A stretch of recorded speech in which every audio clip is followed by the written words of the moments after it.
وَاعْبُدُوا اللَّهَ وَلَا تُشْرِكُوا بِهِ شَيْئًا، اور اللہ کی عبادت کرو اور اس کے ساتھ کسی چیز کو شریک نہ بناؤ، اور والدین کے ساتھ احسان کرو، اچھا معاملہ کرو، خوش اسلوبی کا، خوبصورتی کا، اور رشتہ داروں اور یتیموں اور مسکینوں اور رشتہ دار پڑوسی اور اجنبی پڑوسی اور پہلو کے ساتھی۔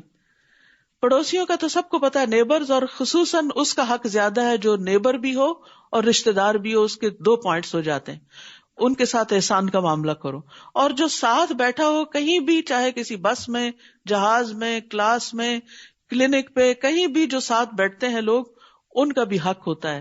صرف یہ نہیں کہ چوڑے ہو کے بیٹھ جائیں یا ان کو اپنی کونیوں سے تکلیف دیتے رہیں یا اپنا سامان ان کی طرف کر دیں، نہیں، جو اپنے لیے پسند کرتے ہو وہ ان کے لیے بھی کرو۔ اور پھر خاص طور پر پہلو کے ساتھی میں وہ لوگ بھی آتے ہیں جن کے ساتھ آپ مل کے کام کرتے ہیں، آپ کی ٹیم، آپ کے کولیگز جو آپ کے ساتھ ساتھ رہتے ہیں، آپ کے مددگار ہیں، اور خصوصاً جو انصار اللہ ہیں، ان کے ساتھ احسان کا معاملہ کرو، سلام میں پہل کرو، مسکرا کے پیش آؤ، ان کے کاموں کی، ان کی محنت کی قدردانی کرو، ان کی کوششوں کو اپریشیٹ کرو، یہ ہے احسان کے معاملے۔ اور مسافر، اجنبی لوگ، ان کے ساتھ بھی احسان کا برتاؤ کرو، یہ ہے ہمارا خوبصورت دین۔ اور تمہارے دائیں ہاتھ جن کے مالک ہوئے، یعنی لونڈی غلام، لیکن آج کے دور میں لونڈی غلام نہیں ہے، تو جو امپلائیز وغیرہ ہوتے ہیں کسی بھی جگہ پر، یعنی اگر کوئی شخص کسی کمپنی کو اون کرتا، مالک ہے اس کا، تو جو لوگ اس کے لیے کام کرتے ہیں وہ سب بھی اس میں شامل ہوتے ہیں۔ ان کی کوششوں کو بھی اپریشیٹ کرو، اور ان کو صرف یہ نہیں کہ سیلری یا ویجز جو طے کی ہیں وہی دو۔ احسان کیا ہوتا ہے کہ ان کو اس سے بڑھ کر بھی دو، ان کی خوشی، عید وغیرہ کے موقع پر، یا ان کی کسی شادی یا غمی یا دکھ تکلیف، اس میں بھی شریک ہو۔ یعنی صرف یہ نہیں کہ جی میں باس ہوں اور تم میرے سب آرڈینیٹ ہو تو بس ہمارے درمیان ایک ڈسٹینس ہوگا۔ مومن مومن کا بھائی ہے، اور ایک مسلمان جہاں بھی ہو، چاہے مسلم نان مسلم کوئی بھی اس کے ساتھ کام کر رہے ہیں، وہ ان کے ساتھ احسان کا معاملہ کرتا ہے، اور اسی اخلاق اور اسی محبت سے ان کے دل جیت لیتا ہے۔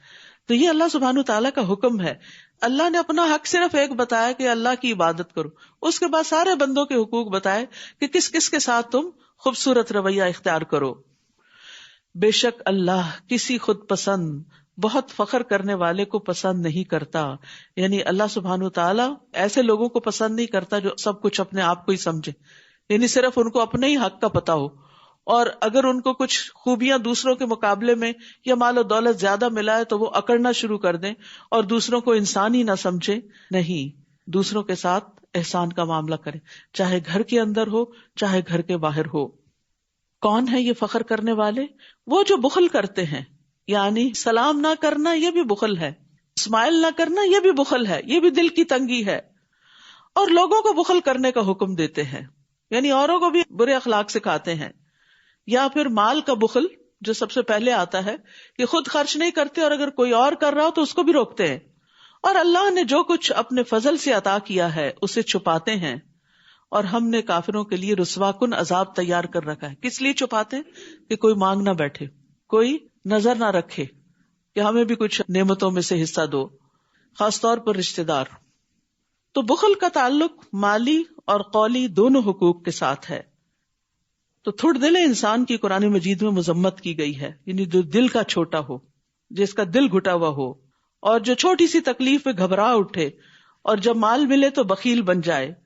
رسول اللہ صلی اللہ علیہ وسلم نے فرمایا، آدمی میں سب سے بدترین چیز بے صبر پن کے ساتھ بخل اور حد سے زیادہ بزدل ہونا ہے، کیونکہ بزدلی جو ہے وہ انسانوں کو آگے نہیں بڑھنے دیتی، رسک نہیں لینے دیتی، اور جو رسک نہ لے وہ اوپر نہیں جا سکتا، اونچا نہیں اڑ سکتا۔ اور بخل کرنے والوں کی مثال کیا ہے؟ اس شخص کی طرح ہے جو ایسا لباس پہنتا ہے کہ جو اسے جکڑ لیتا ہے۔ والذین ينفقون اموالهم رئاء الناس، اور وہ لوگ جو اپنے مال لوگوں کو دکھانے کے لیے خرچ کرتے ہیں، اور نہ وہ اللہ پہ ایمان رکھتے ہیں نہ ہی آخرت کے دن پر، یعنی ویسے چیریٹی کے بڑے بڑے کام کرتے ہیں لیکن صرف شہرت کے لیے، لوگوں کی نظر میں سخی کہلانے کے لیے، واہ واہ کے لیے۔ تو ایسے لوگوں کو آخرت کا یقین نہیں، اگر ہوتا تو پھر وہاں بدلہ لینے کے لیے خرچ کرتے۔ اور جس کا ساتھی شیطان ہو جائے تو وہ کتنا برا ساتھی ہے، یعنی شیطان انسان کے ساتھ لگا ہوا ہے اور وہ اس کو برے کام کرنے کا حکم دیتا ہے۔ اور ان کا کیا نقصان ہوتا اگر وہ اللہ اور آخرت کے دن پر ایمان لے آتے، اور جو رزق اللہ نے انہیں دیا ہے اس میں سے وہ خرچ کرتے، اور اللہ انہیں خوب جاننے والا ہے۔ بے شک اللہ کسی پر ذرے کے برابر بھی ظلم نہیں کرتا، اور اگر کوئی نیکی ہو تو وہ اسے دگنا کر دے گا اور اپنے پاس سے اجر عظیم عطا کرے گا۔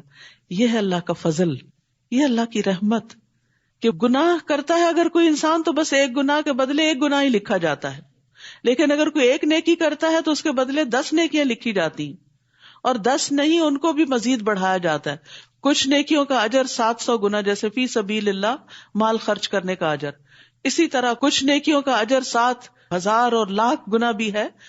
اور پھر یہ کہ روزہ، اللہ سبحانہ تعالیٰ نے کیا فرمایا کہ روزہ میرے لیے ہے، تم نہیں اس کا اجر لکھو، وہ میرے لیے، میں خود اس کی جزا دوں گا۔ اور پھر اللہ سبحانہ تعالیٰ کا فضل یہ ہے کہ بندے کی کوشش کافی نہیں بلکہ فضل ہوگا، رحمت ہوگی تو جنت ملے گی۔ تو یہ بھی اللہ تعالیٰ کا انعام ہے، کیونکہ ہمارے پاس اتنا سرمایہ نہیں ہے عمل کا کہ ہم اس سے جنت خرید سکیں۔ کیونکہ اگر ہم ساری زندگی کی بھی نیکیاں کٹھی کر لیں اور اللہ تعالیٰ ہم سے صرف ایک نعمت کا حساب لے لے، مثلا آنکھوں کی نعمت کا ہی، تو ساری زندگی کی نیکیاں صرف ساری زندگی نگاہ سے دیکھنے کا بل پے نہیں کر سکتی۔ جیسے آپ بجلی کا بل پے کرتے ہیں روشنی کا، تو نگاہ کی روشنی کا اگر بل لکھا جائے تو ہر لمحے جتنی آپ کی انرجی اس پہ لگ رہی ہے اور جتنا سسٹم پیچھے کام کر رہا ہے، اس کے اگر آپ کو معاوضہ دینا پڑے تو پوری زندگی کی نیکیاں کافی نہیں۔ تو ساری نیکیاں تو ایک نعمت کے عوض ہی چلی گئی۔ اب آپ ہاتھ پہ ہاتھ رکھے کھڑے ہیں، جنت میں کیسے جائیں گے؟ وہ صرف اللہ کا فضل لے کے جائے گا۔ تو اس لیے کوئی بھی نیکی کر کے انسان کو تکبر کا شکار نہیں ہونا چاہیے، کیونکہ وہ کافی نہیں ہے، یہ صرف اللہ کا فضل ہے جو انسان کو ڈھانپ لے گا۔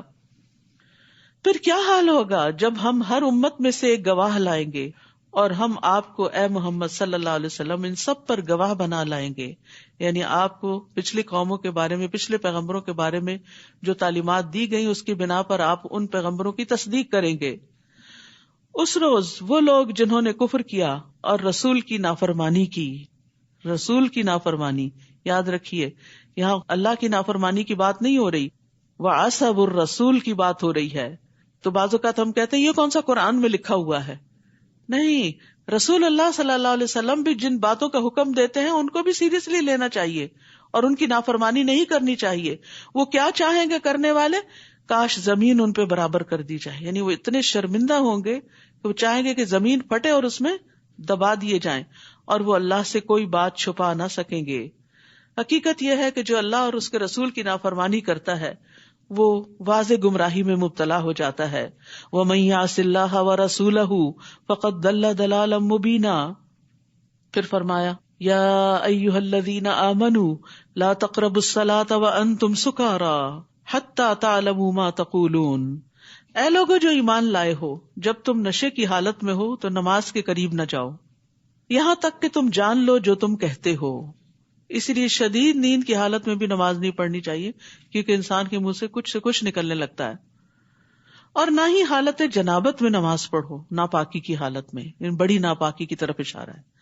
مگر یہ کہ مسجد کے راستے سے گزرنے والے، یعنی مسجد سے گزر سکتے اس حال میں، کیونکہ نبی صلی اللہ علیہ وسلم کے زمانے میں کچھ لوگوں کے گھر اس طرح تھے کہ ان کو مسجد نبی کے اندر سے گزر کے جانا پڑتا تھا، تو ان کو اجازت دی گئی کہ اگر وہ پاک نہیں اور انہیں صرف گزرنے کی ضرورت ہے تو وہ گزر سکتے ہیں۔ یہاں تک کہ غسل کر لو، یعنی نماز ادا کرنے کے لیے، عبادت کے لیے غسل کرنا ضروری ہے۔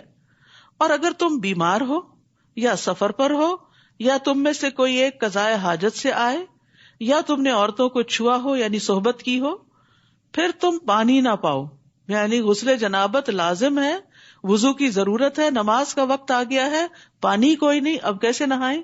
کیا نماز چھوڑ دیں؟ نہیں، تو پاک مٹی سے تیمم کر لو۔ ان ساری ناپاکیوں کو صرف تیمم سے پاک کیا جا سکتا ہے اور عبادت کی جا سکتی ہے، اور اس میں صرف چہرے اور ہاتھوں کا مسح ہے، یعنی مٹی سارے جسم پر ملنے کی ضرورت نہیں، صرف ہاتھ کو مٹی پہ مار کے، اس میں پھونک مار کے چہرے پہ پھیر لیا جائے اور دونوں ہتھیلیوں پہ پھیر لیا جائے، تیمم ہو جاتا ہے، دیٹس اٹ۔ کیونکہ اصل چیز اللہ کا حکم ہے، مٹی بھی پاک کرنے والی ہے، مٹی کے اندر ایسے بیکٹیریاز ہوتے ہیں کہ جو صاف کرتے ہیں نجاستوں کو، لیکن یہ ہے کہ اصل چیز اللہ کا حکم ہی ہے۔ رسول اللہ صلی اللہ علیہ وسلم نے فرمایا زمین کو چھوا کرو کیونکہ یہ تمہارے ساتھ شفقت کرنے والی ہے. بعض اوقات ہم مٹی پہ پاؤں نہیں رکھنا چاہتے، اور آج آپ دیکھیں ریسرچز یہ بتاتی ہیں کہ بہت سی بیماریوں کا علاج ننگے پاؤں مٹی پہ چلنا ہے. اسی لیے لوگ بیچز پہ جاتے ہیں اور ریت پر چلتے ہیں اور مٹی میں لوٹ پوٹ ہوتے ہیں، کیونکہ بہت سی ایسی چیزیں جسم سے نکل جاتی ہیں جو مٹی ہی نکال سکتی ہے. تو یاد رکھیے تیمم کا حکم مسلمانوں کے لیے اللہ سبحانہ تعالیٰ کی طرف سے ایک آسانی ہے، اور یہ محمد صلی اللہ علیہ وسلم کی امت کی خصوصیت بھی ہے. رسول اللہ صلی اللہ علیہ وسلم نے فرمایا مجھے 5 چیزیں ایسی عطا کی گئی جو مجھ سے پہلے کسی پیغمبر کو نہیں دی گئی، جن میں سے ایک یہ ہے کہ زمین کو میرے لیے سجدہ گاہ اور طہارت کا ذریعہ بنا دیا گیا. یعنی کہیں سے بھی مٹی لے کے آپ تیمم کر سکتے ہیں بشرطے کہ پاک ہو. اور دوسرے یہ کہ کہیں پر بھی نماز ادا کر سکتے ہیں. جہاں نماز کا وقت آئے پانی نہ ملے تیمم کر کے نماز پڑھ لیں. جان کی ہلاکت کا ڈر ہو تو بھی تیمم کر کے نماز پڑھ لیں. یعنی اگر ٹھنڈا پانی ہے اور آپ کو پتا ہے کہ اگر آپ اس سے نہائے تو پھر جان بچانی مشکل ہوگی، یہ شدید بیمار ہو جائیں گے، تو بھی تیمم کر لیں. اور اللہ بہت معاف کرنے والا ہے، بہت بخشنے والا ہے. پھر فرمایا الم تر الی الذین اوتوا نصیبا من الکتاب، کیا آپ نے ان لوگوں کی طرف نہیں دیکھا جو کتاب کا ایک حصہ دیے گئے؟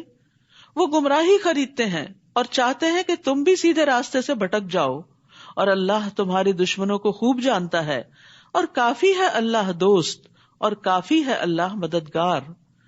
یہاں نبی صلی اللہ علیہ وسلم کو تسلی دی جا رہی ہے کہ آپ دشمنوں کی طرف سے پریشان نہ ہوں، کیونکہ وَكَفَى بِاللَّهِ وَلِيًّا وَكَفَى بِاللَّهِ نَصِيرًا، اللہ آپ کے معاملے کی ذمہ داری لے لے گا، اور جس چیز کے ساتھ چاہے گا آپ کو فائدہ دے گا، اور اللہ ان کی چالوں اور ان کے شر سے آپ کو دور کر دے گا. آپ اللہ کی دوستی اور اللہ کی مدد کو اپنے لیے کافی سمجھیں، اور یہ توکل ہر مسلمان کے لیے ضروری ہے. بہت دفعہ ایسا ہوتا ہے کہ انسان بہت اچھے اچھے کام کر رہا ہوتا ہے، لیکن دوسرے لوگ غلط فہمی کا شکار ہو کر آپ کے دشمن بن جاتے ہیں اور آپ پر طرح طرح کے الزام لگانے لگتے ہیں. پھر آپ پریشان ہوتے ہیں اور سوچنے لگتے ہیں کہ بہتر ہے میں یہ کام ہی چھوڑ دوں. خاص طور پر اگر دین کا کام ہو، لوگوں کو خیر اور نیکی کی طرف بلانا ہو، تو انسان بد دل ہونے لگتا ہے. تو پیغمبر تو یہ کام نہیں چھوڑ سکتے تھے، ان پر تو فرض تھا. عام انسان تو ہو سکتا ہے کہ ایک نہیں تو دوسرا کام کر لے، نیکی کا ایک موقع نہیں تو دوسرا کوئی اس کو مل جائے، لیکن پیغمبر کے لیے تو ایسی کوئی چوائس نہیں ہے کہ وہ لوگوں تک حق بات نہ پہنچائے یا لوگوں کو اللہ کا پیغام نہ دے. تو جتنی پھر ذمہ داری بڑی ہوتی ہے اتنی سپورٹ بھی زیادہ ہوتی. تو اللہ تعالیٰ تسلی دے رہے ہیں کہ آپ اپنا کام کرتے چلے جائیں اور اپنے دشمنوں کی طرف سے بے فکر ہو جائیں، ان کے مقابلے کے لیے اللہ آپ کو کافی ہے. اور ایک حقیقت ہے کہ خیر اور بھلائی کا کوئی بھی کام کرنے کے لیے صرف کوششیں کافی نہیں ہوتی، اللہ کی مدد ضروری ہوتی. اس لیے جب بھی امر بالمعروف کریں، یعنی کسی کو کوئی اچھی بات بتانے لگے، پہلے اللہ سے دعا کریں دل ہی دل میں کہ اللہ میری بات میں اثر ڈال دے اور اس شخص کو میری بات سے فائدہ پہنچا. اگر کوئی غلط کام کر رہا ہے، چاہے اپنا بچہ ہی کر رہا ہے، تو اس کو بھی روکنے کے لیے پہلے اللہ سے مدد مانگے کہ اللہ تیری مدد چاہیے، تو میری زبان میں ایسی تاثیر پیدا کر کہ میں اس سے بات کروں تو یہ اپنے اس نقصان کو سمجھ جائے جو یہ خود اپنے ہاتھوں کر رہا ہے. تو انشاءاللہ اس طرح اللہ کے بھروسے پر، اللہ سے دعا کر کے، اللہ پہ توکل کر کے انسان خیر اور بھلائی کے کاموں میں آگے بڑھ سکتا ہے. ورنہ شیطان انسان کو ڈراتا ہے اور ذرا سی مخالفت آنے پر انسان بددل ہو کے پیچھے ہٹ جاتا ہے، تو اس کی پرواہ نہیں کرنی چاہیے. پھر فرمایا من الذین ہادوا یحرفون الکلم عن مواضعہ، وہ لوگ جو یہودی بن گئے ان میں سے کچھ لوگ الفاظ کو ان کی جگہوں سے تبدیل کر دیتے ہیں، یعنی اللہ کے اتارے ہوئے کلام میں خود تبدیلیاں کر دیتے ہیں. وہ کہتے ہیں سنا ہم نے اور نافرمانی کی ہم نے، یعنی جب آیات نازل ہوتی تو کہتے سن لیا ہم نے، اور دل میں یا ہلکی آواز سے کہتے ہم نے ماننا کوئی نہیں. اور یہ آپ دیکھیے کہ آج کئی مسلمانوں کا بھی یہی حال ہے کہ وہ اللہ تعالیٰ کے احکامات سن لیتے ہیں پھر کہتے ہیں یہ تو بڑا مشکل ہے، میرے لیے تو مشکل ہے، میں تو نہیں کر سکتی.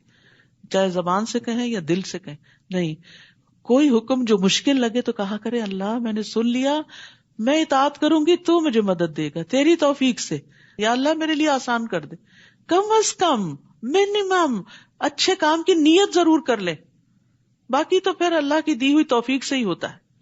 لیکن یہ کہنا نہیں اٹس ناٹ پاسبل، آج کے دور میں یہ نہیں ہو سکتا، یہ تو اس زمانے کی بات ہے، اس طرح کی باتیں درست نہیں، کیونکہ قرآن جو ہے وہ ہر دور کے لیے، قیامت تک اب اور کوئی نئی کتاب نہیں آنے والی، یہی کتاب ہمارے لیے، کوئی اور رسول آنے والا نہیں، محمد صلی اللہ علیہ وسلم کی تعلیمات ہی ہمارے لیے کافی ہیں۔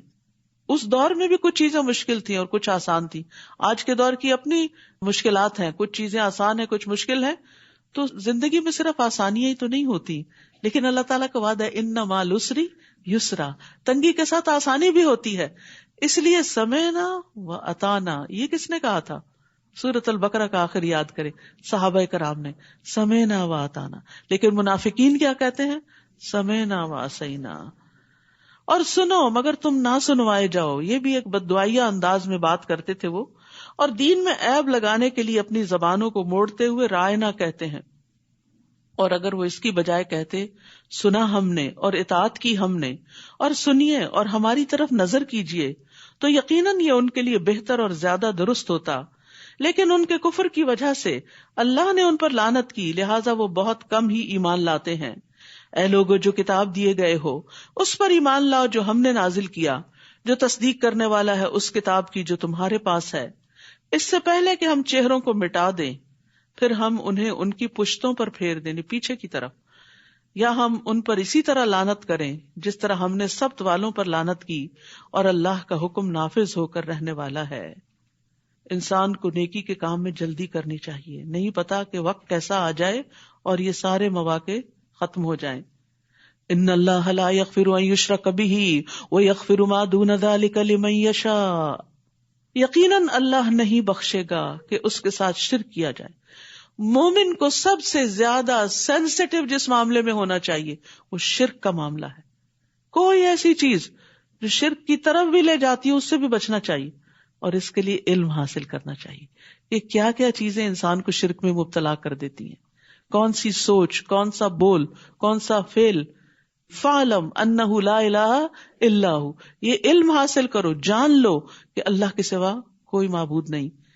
تو یہ علم سب سے اہم ترین علوم میں سے ہے، اسی پر ہماری نجات ہے، اور نبی صلی اللہ علیہ وسلم اور باقی تمام انبیاء نے لوگوں کو ایک رب کی عبادت کی طرف بلایا تھا۔ فرمایا اور جو گناہ اس کے علاوہ ہے وہ جس کے لیے چاہے گا بخش دے گا، یہ اس کے ہاتھ میں ہے، مالک یوم الدین وہی ہے۔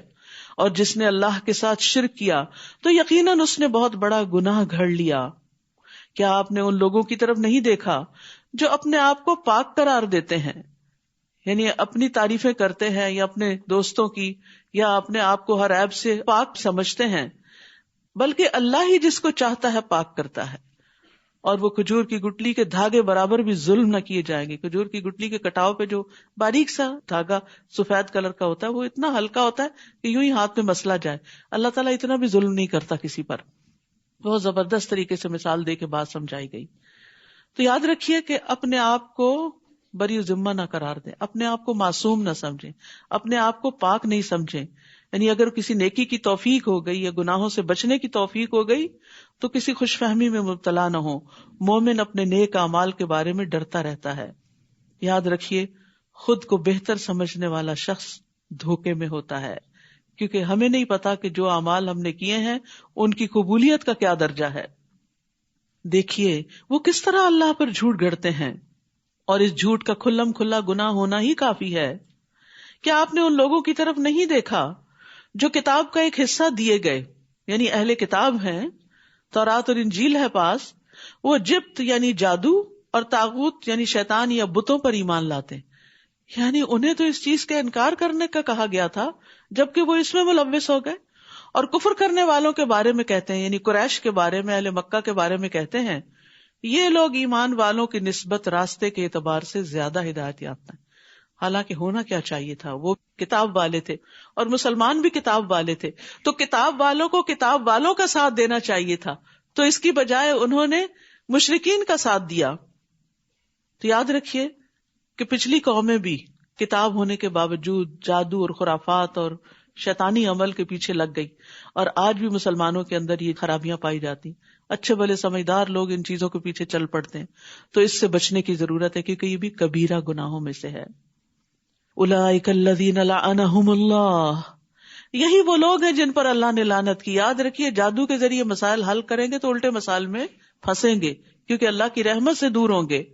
اور جس پر اللہ لعنت کر دے تو آپ اس کے لیے ہرگز کوئی مددگار نہ پائیں گے.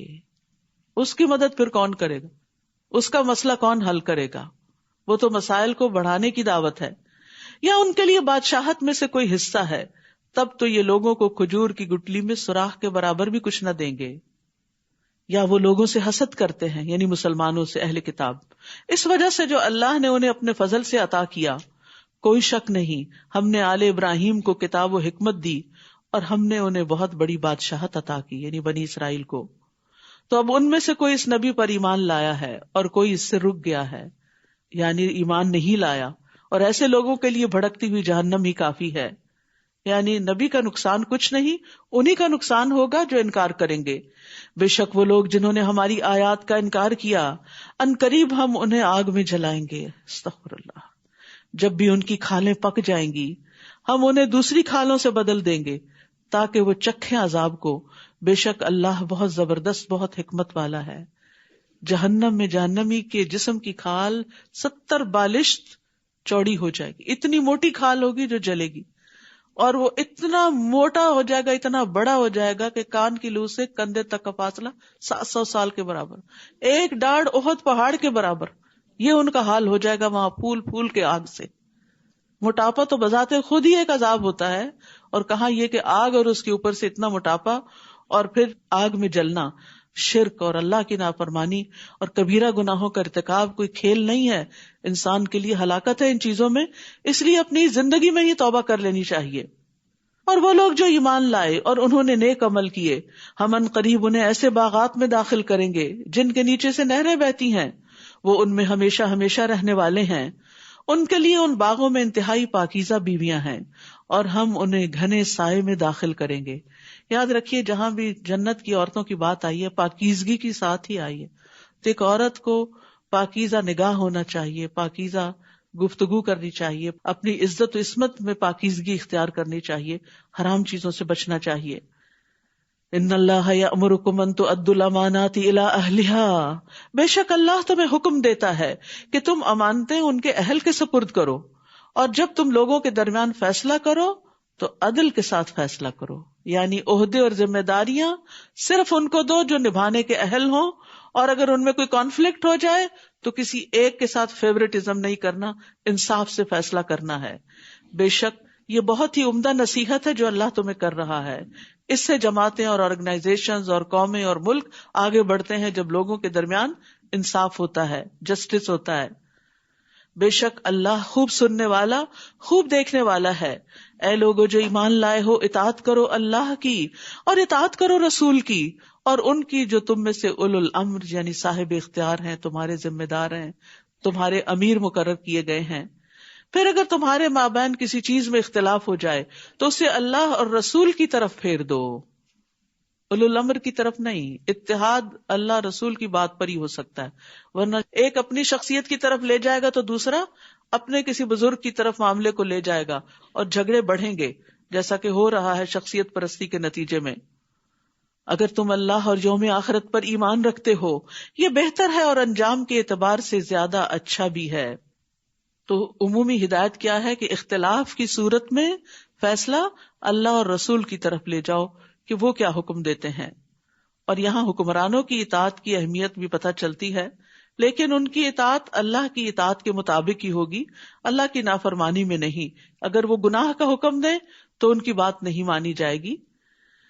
کیا آپ نے دیکھا نہیں ان لوگوں کی طرف جو دعویٰ تو کرتے ہیں کہ وہ اس پر ایمان لائے جو آپ پر اتارا گیا اور جو آپ سے پہلے اتارا گیا، مگر وہ چاہتے یہ ہے کہ وہ طاغوت کی طرف فیصلہ لے جائیں، یعنی اپنے بڑے سرداروں کی طرف، جبکہ بلا شبہ وہ اس کے کفر کا حکم دیے گئے تھے، اور شیطان چاہتا ہے کہ وہ انہیں گمراہ کر دے، دور کا گمراہ کرنا.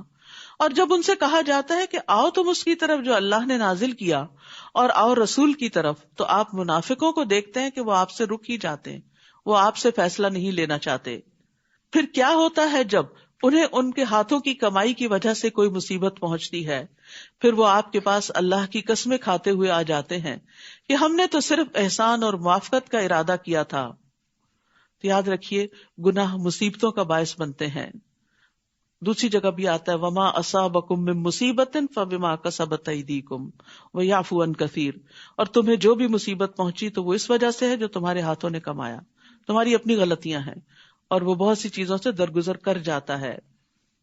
یہی وہ لوگ ہیں کہ اللہ جانتا ہے جو ان کے دلوں میں ہے، تو آپ ان سے اعراض کریں اور انہیں نصیحت کریں اور ان سے ایسی بات کہیں جو ان کے دلوں تک پہنچ جائے. یعنی وہ لوگ جو آپ سے بے رخی کرتے ہیں، آپ کی طرف نہیں آتے، آپ کے مقام کی قدر نہیں کرتے، تو ان کی ان باتوں کو بھی اگنور کر دیں، نصیحت کر دیں، اور کوئی ایسی بات کریں کہ ان کے دل بھی نرم ہو جائیں.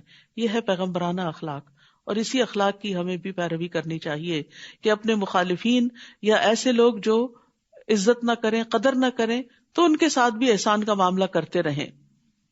اور نہیں بھیجا ہم نے کوئی بھی رسول مگر اس لیے کہ وہ اللہ کے اذن کے ساتھ اطاعت کیا جائے، اور اگر وہ آ جاتے آپ کے پاس جب انہوں نے اپنی جانوں پہ ظلم کیا تھا، پھر وہ اللہ سے بخشش مانگتے اور رسول بھی ان کے لیے بخشش مانگتے، تو ضرور وہ اللہ کو بہت توبہ قبول کرنے والا، نہایت رحم کرنے والا پاتے.